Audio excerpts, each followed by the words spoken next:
Ayub medical complex کے board of governor میں corrupt لوگوں کو شامل کرنے کی تیاریاں۔ جن لوگوں کو بورڈ آف گورنر میں شامل کرنے کی کوشش کی جا رہی ہے،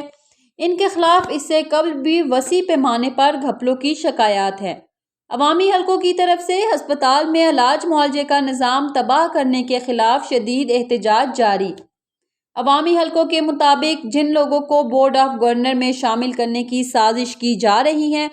ان پر مبینہ طور پر مشینری کی خریداری اور نیلامی میں بڑے پیمانے پر کرپشن کی شکایات ہیں، جو کہ ہسپتال کے نظم و نسق اور علاج معالجے کا نظام تباہ کرنے کی سازش ہے۔ عوامی حلقوں نے مطالبہ کیا ہے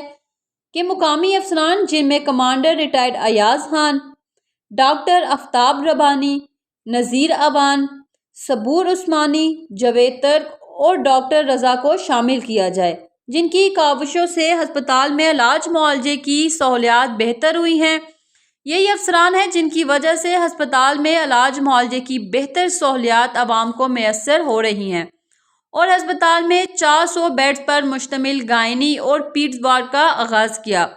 جس سے عوام کو بہترین سہولیات میسر آ رہی ہیں، جبکہ ڈینٹسٹری، جو کہ 150 بیڈز پر مشتمل ہے، وہ بھی فعال کی۔ اس کے ساتھ ساتھ افسران بالا کی محنت اور کوششوں کے سبب تمام کیڈر کے ملازمین کے سروس اسٹرکچر کی بحالی، تنخواہوں اور الاؤنسز میں اضافہ بھی شامل ہے۔ عوامی مطالبہ ہے کہ ایسے افسران کو آگے لایا جائے جو بروقت یہاں میسر رہتے ہیں